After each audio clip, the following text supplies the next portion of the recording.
Hello friends, I am Sanjay. I hope you all well. तो friends, आज मैं कुछ फैक्ट्स की बात करना चाहूँगा talking about current situation. So if you are new to my channel please subscribe.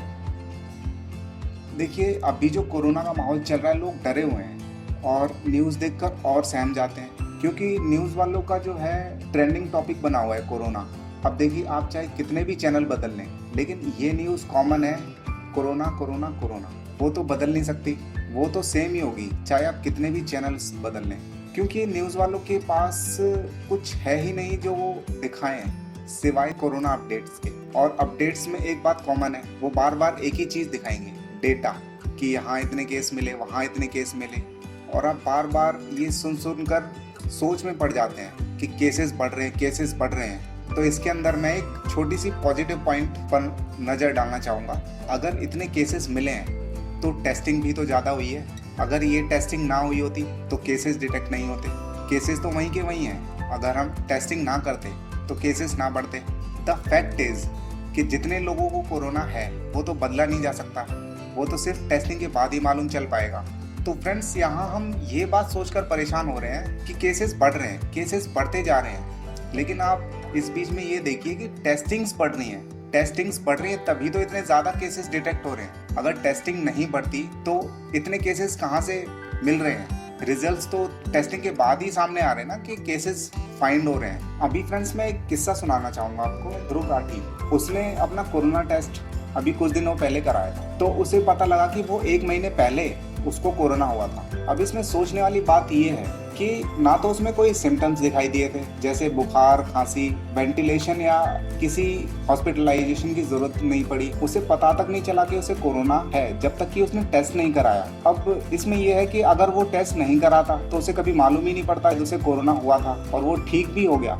अब देखिए, उसकी इम्यून पावर इतनी अच्छी थी कि उसे पता तक नहीं चला और वो इस बीमारी से लड़कर बाहर भी आ गया बिना किसी दवा के। तो friends, as you know, America एक सबसे पावरफुल कंट्री है और सबसे ज़्यादा डेथ्स जो हुई है वो अमेरिका में हुई हैं, और केसेस बढ़ते चले जा रहे हैं क्योंकि वहाँ टेस्टिंग्स भी ज़्यादा है। तो फ्रेंड्स, इस बात से कोई मुंह नहीं मोड़ सकता कि ये वायरस जो है छूने से फैल रहा है। ये जो वायरस है मुंह, आँख, नाक, इसके थ्रू बॉडी के अंदर जा रहा है। आप इस चार्ट में देखिए, जिनकी एज 60+ है वो लोग ज़्यादा फैटल हो रहे हैं इस वायरस से।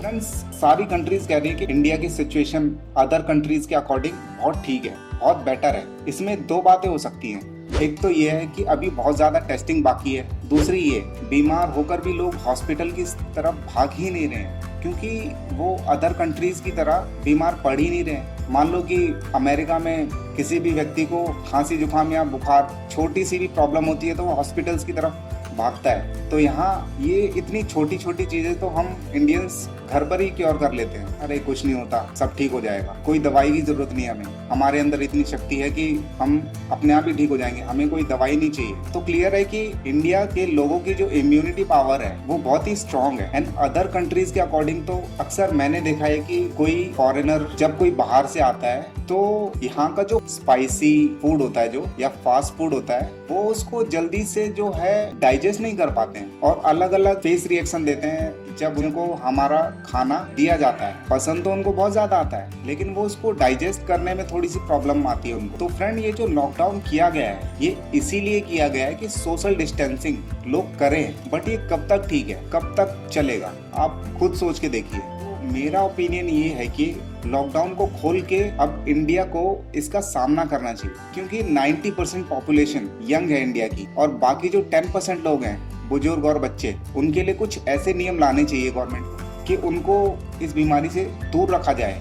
एज वी नो कि इसकी वैक्सीन आने में बहुत ज़्यादा टाइम है अभी, तो ये लॉकडाउन कब तक, और ये जो 50 दिन बीते हैं लॉकडाउन के, मुझे लगता है कि हमारे सीएम पीएम जी ने कुछ तो व्यवस्था की होगी, क्योंकि इतने दिन बीत चुके हैं। शुरू से ही हम देख रहे थे कि 10,000 बेड्स की जगह बनाई गई है, ट्रेनों के कंपार्टमेंट्स को वेंटिलेटर्स का रूप दिया गया है। तो मुझे लगता है कि अभी तक गवर्नमेंट की तरफ से इतनी तो व्यवस्था की गई होगी कि फ्यूचर में अगर इससे लड़ने के लिए हमें जो करना पड़े वो कर सकें। तो मेरा ओपिनियन ये है कि अब लॉकडाउन को खोल के जो हमारी चैलेंजिंग भरी लाइफ है उसको एक्सेप्ट करें। सो वीडियो एंड करते करते एक टिप देना चाहूँगा आपको। ये बहुत ही काम की टिप है, आप अपनी डेली रूटीन में इसको यूज़ कर सकते हैं। तो मेरी जो टिप है वो ये है कि आप स्विचेस को हाथों से ना छू के इस तरीके से छू सकते हैं ताकि आपके हाथों में जो जम्स है वो किसी और में नहीं ट्रांसफर, क्योंकि स्विचेस और बोर्ड्स ऐसे हैं कि घर में इनको हर कोई यूज़ करता है, इनको हर कोई छूता है। अगर आपके हाथ में कोई जम्स हुए तो वो किसी और में ट्रांसफर नहीं हुए। सो